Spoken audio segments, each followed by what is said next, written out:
Welcome back. You're watching Newseye. Now, just before we left, Newseye's Yasir Ahmed pointed out all the things that might not have happened had 9/11 not happened. Now, let's resume conversation with the former ambassador Zafar Hilali. A number of scenarios pointed out that might not have happened had 9/11 not happened. And let's go over to what Ms. Aisha Siddiqa mentioned, that Pakistan might not have become a frontline state. And yet she said another trigger might have landed Pakistan exactly where we are today. Pakistan may have become not a frontline state, but the actual battlefield. It's about 8 years later that we really see some concrete action on the monsters that he's really talking about. We see the SWAT operation happening now. Until all these years, Talibanization kept creeping closer to the federal capital, and now we see some action. Did it take Pakistan longer to accept this reality that the world saw at the time 9/11 happened? Longer, much too long, if I may say so. And that is because, you see, you had the army I compared to a huge ship which was plugging along at full speed in one direction. And when you want it to change, not only change direction, but do a U-turn, it takes time for this massive thing to take a U-turn. And I think that's what was the key.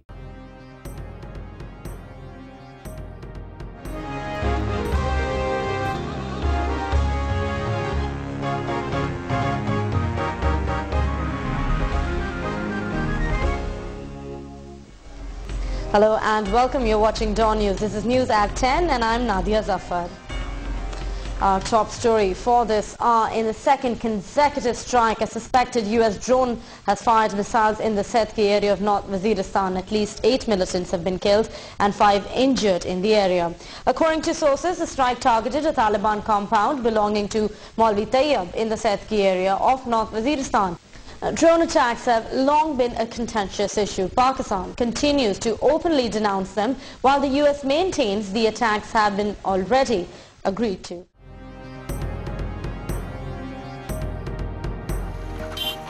This is a common sight as we approach the flood-affected areas of Sindh.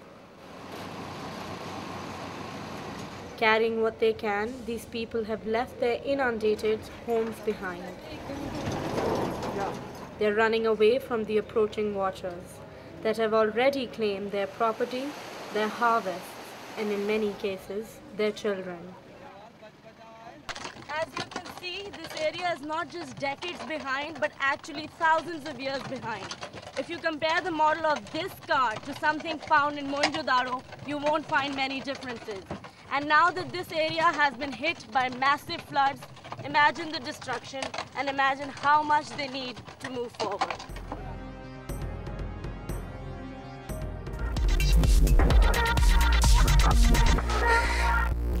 Good evening and welcome to Recap, the show that brings you all the top stories from the week gone by. I'm Nadia Zafar. Now, terror is inching closer and closer. This week, threats on paper became a reality as the Peshawar Press Club came under attack. Was this an isolated event, or could it be the first of a series of targets by the militants? On Friday, US National Security Advisor General James Jones held meetings with Pakistan's Army Chief and Foreign Minister. On Tuesday, the Central Executive Committee of the PPP gave Prime Minister Gilani the mandate to reshuffle the federal cabinet. But will the changes bring efficiency and transparency in governance, or will it just be another cosmetic exercise? Shazam. Our correspondents are spread around Pakistan and the results have started trickling in. This is the first unofficial result coming from NA38, that is the Central Kurum NA seat. And over here in one of the polling stations, Munir Khan Orakzai has beat Habib Malik. Munir Khan Orakzai received 61 votes, and while Habib Malik received only 16 votes in one of the polling stations of NA 130. Are being mercilessly beaten by the police, and almost 12-13 policemen are beating one single lawyer with their batons right in front of my eyes. Oh my God! Situation very tense in Lahore. What is happening right now, Noreen? Heavy tear gas shelling. We're trying to keep talking to our correspondent who's there. She's obviously also in the line of attack of the tear gas shelling. snorkel which is throwing water at the PNSE building right now with great pressure. This is a 145 feet tall snorkel. You can see the floor that we are aiming at right now still has fire in it, and even the floor right above it. We tend to see a sense of adventurism in Pakistani journalists. Perhaps they're not so aware of what it requires to report from these areas, or perhaps it's just a cultural tendency. Did you face something of that nature, or were they more receptive to your training? Well, no, I think that there is a sense of that, not amongst all the journalists, but certainly some of the, probably the less experienced journalists, probably trying to go a bit too far forward, placing themselves on the front line.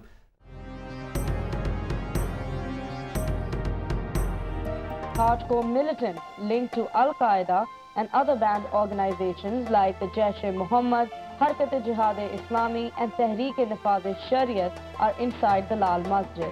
One of the strongest memories that I have from the Lal Masjid episode is that I actually spoke to Maulana Rashid Ghazi a day before the operation entered, and he was killed by the operation forces. On Monday, Karachi's Ashura procession followed its usual route down M.A. Jinnah Road. Thousands from all walks of life had come out to commemorate the 10th of Muharram.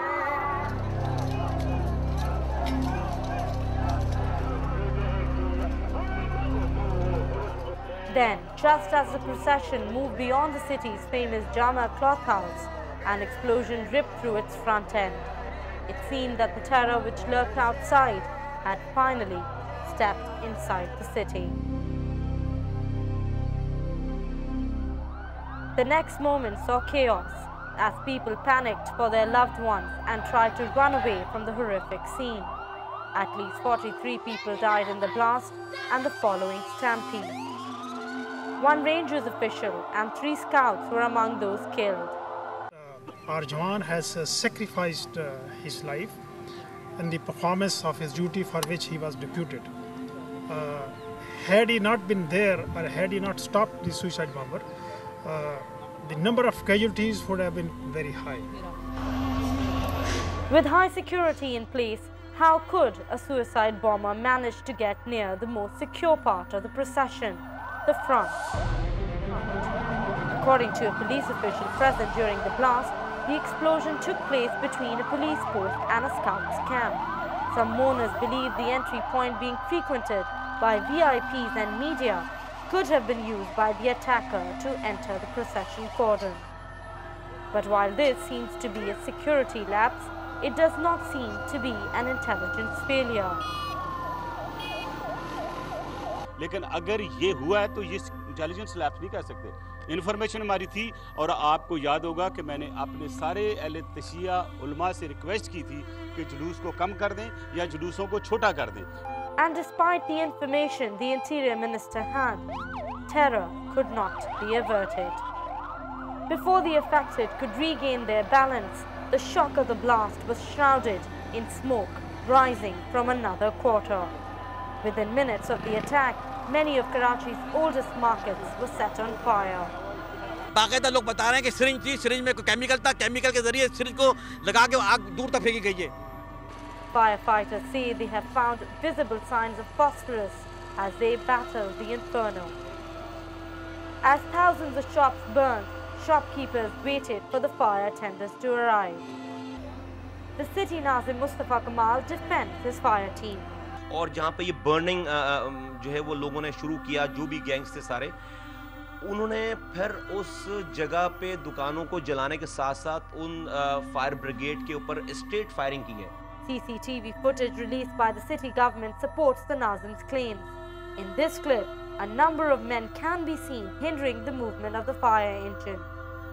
Other clips from the CCTV footage indicate a focused, deliberate attempt to cause maximum damage. It shows masked men with gloves on, calmly going about their business to set the city on fire.